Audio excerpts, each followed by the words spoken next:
Do you know what I find amazing is every time we just figured out how to sail our boat correctly, we sold it. If we were numbering our boats, I think this would be number 17. So we have a boating problem, right? When I wake up, well, I know I'm gonna be the man who wakes up next to you. But I would walk 500 miles and I would walk 500 more just to be the man who walked 1,000 miles to fall down at your door. When I'm walking, yes, I know I'm gonna be. We left Cape Town, we just landed, and we rented this car. But it's obviously got It's very small.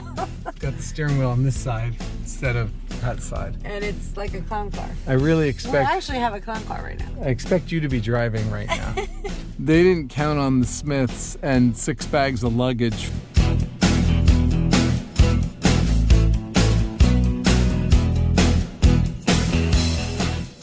With our last boat, the 50-foot catamaran, we were really learning to sail it well together. I was learning to sail it better than I had been. It had taken a couple years for Randy to teach me, but we were getting very good. And Randy wanted our 50 to be the fastest, most high-performance Leopard 50. And it was. Ever. Is. And it is. After all those ocean miles in the catamarans, and we loved them, and they were great for us, we started kind of hitting our limit where we wanted to increase performance. And so we started watching these performance cats, and it started with, we're never gonna have a performance cat. We like our comfort and our luxury. And we viewed it as a trade-off, right, of comfort and luxury and performance. Because the performance cats that we'd been on, were tiny little hulls and just not what we were used to. After looking at a few of the newer models, and then the Kinetic came out, and the designer who designed our Leopards, and we got to know him pretty well, Alex Simonis, he and his partner Martin were working on this project with Kinetic, and he said, listen, I'm gonna send you these plans and you're gonna be hooked, because now you can have all the space and comfort and luxury, and you can have a lightweight, fast catamaran. When we were in the Chesapeake Bay after the Annapolis Boat Show, which is where we pulled the trigger and Test drove the first one. We test drove KC 5401, which was hull number 1, and we were in 12 knots of wind sailing the boat at 13 knots, and you couldn't get my hands off the steering wheel. Yeah. It was an absolute thrill. And that was kind of what sealed the deal. Yeah. And then we went in and met with the owner and made the decision to buy the boat.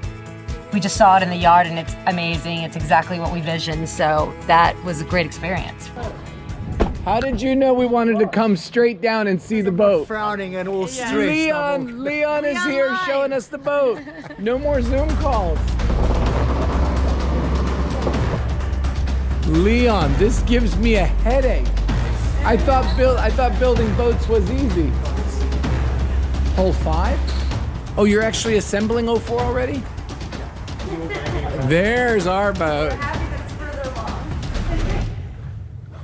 Oh my God.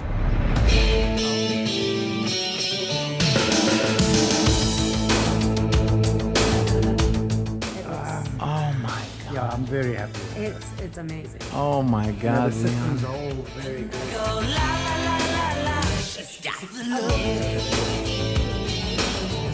Oh my God, Leon, this is so amazing. Carbon. For us, this experience, we've never built a custom boat before. We've ordered new boats before, and so custom, we didn't really know what to expect. So this is where our money's gone. With the help of Alex and Martin, the designers, they basically gave us the comfort level that this is a quality yard, that Leon at the yard, who's the managing director, has been building boats essentially his whole life. He has a lot of carbon experience. So we had a warm feeling coming in. And it immediately felt like we were really in control of the decisions. They had designed the boat and they had all the sailing systems, but they allowed us to really do whatever we want. So if you wanted to move a door or a port or a head, whatever you wanted to do, everything was yes. Yeah, so that's where all my spare parts will go, dive bottles, things like that. We literally had to play a game of trade-off for weight, right? Because the best thing about a carbon boat is it's lightweight, and that's what enables it to sail at wind speed. The last thing you want to do with any catamaran is overweight it. And some people, give up the ghost and they overweight their boats and they just sail around at 5 or 6 knots, and that's what's good for them. They sell their house, they show up with a U-Haul, they, move into the boat. We're minimalist with our. It's funny I say that. We're minimalist in how we load the boat. So some people get on our boat and say, "Have you moved in yet?" But the reason we do that is because all our books are digital. We don't want to carry, paper books on the boat because it's weight. We know we're adding these awesome features that make it comfortable to live, so I have to find 1,000 pounds that I can save in our gear, in our personal effects. I can't believe we're standing in our forward cockpit. Oh, that's great for the air. I like that. Yeah. So as far as our custom layout, the things that were very important to us were master stateroom. So we wanted the whole porthole to be our stateroom. So we have the bed aft, we have a lot of storage, and then a very large master bathroom forward. Right? Really opened it up. It really opened it Yeah. up. I think it was about 3 inches or 4 inches narrower, right? Yeah. So this feels great, right? And there's enough space here. There's enough foot space here. Yes. Yeah, you can stand here. Within that stateroom, I have to have a separate washer and dryer, which is very not sailor friendly, but And it's heavy. and it's heavy. But that is our lifestyle. That's what we had on the 50, and that was kind of a must for me. Okay, so look at this. Wow, what a big master head. Okay, so that's mirror. And do we have double vanity? Yes. Yeah. Because we were giving up a stateroom, there was also room where the bed was, where they've built us a massive storage compartment in the port forward bow. So we basically picked up all of our storage space in that trade-off. Right. It's perfect. Yeah, this is one hell of a master cabin, Leon.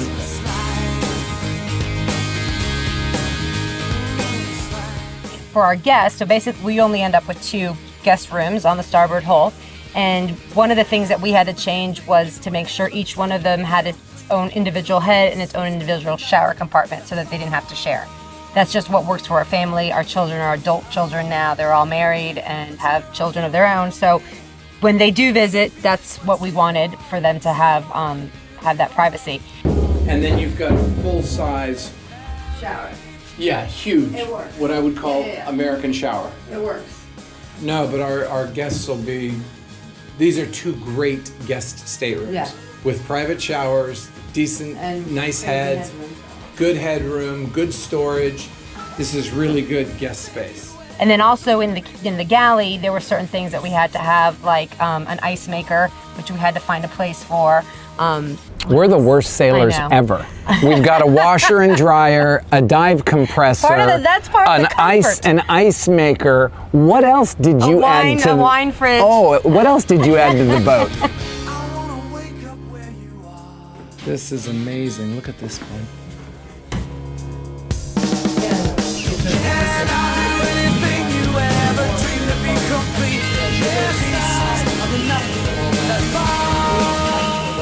So even though our boat will be hull number 3 of the KC-54, it's Randy and Lenny's boat happy together. It'll be like no other.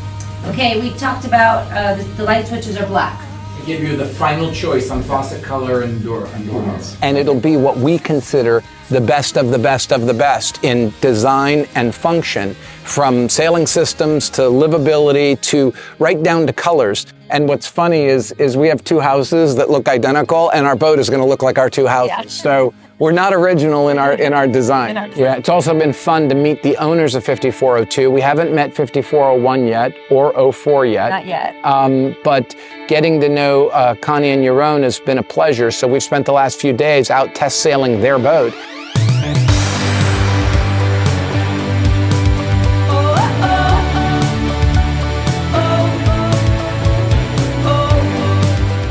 And we're watching them go through the experience, so we know what's coming, and we are taking copious notes and going over them with Leon. It's really great. Feels like a good day to get out in the cold. Jerome, you're making that look easy. What we've done with our sailing, you know, we started by power boating all through the Bahamas, right? So we'd been to every island in the Bahamas, and that was our playground, so close to South Florida. When we got our first monohull, named it Happy Together, we started sailing the Caribbean, and that was the beginning of our like pre-retirement. So we were sailing a week a month. And then when we switched to the catamaran and did that big voyage to California and back, you know, we really, I think, embraced the sport and realized this was just going to be our passion and what kind of like our life's calling is this sailing thing we have. And so we do, you know, we covered 30,000 miles on those boats. So with this boat, our plan is it's going to be our cruising platform and part-time home. We'll probably take delivery in the Caribbean or South Florida, because although I would love to sail at home, we know that it's going to take a while to get used to this boat, and we don't want to start with a 9,000 mile voyage. So we're going to start by bringing the boat to Florida, getting it, you know, finish loading our gear and all that stuff. And then we will start by cruising the Caribbean, which is familiar waters to us in an unfamiliar boat. And we will get familiarized with the boat. Our plan after that is to go back through the Panama Canal and hit the Pacific, which we'd planned to do with our last boat. We'll do it faster this time. Yeah. Which I like. Yeah. This time, can I say this is the last one? Yeah, let's try. Okay.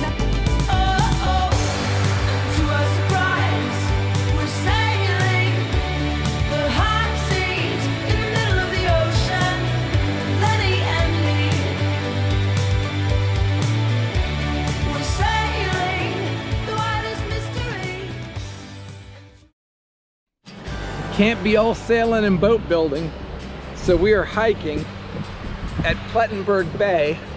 I feel like we're in a sand dune. We are in a sand dune. I think this is actually the definition of sand dune. Lenny doesn't like sand in her shoes. There's no choice right now. As usual, the camera doesn't show how steep the sand is. Oh no, but this is amazing. You're gonna go head over heels on this next little bit. Oh wow. Sometimes it helps if you just run it. Oh, I'm gonna go over. I think wet sand meant wet sand. Yeah, this is all wet rock.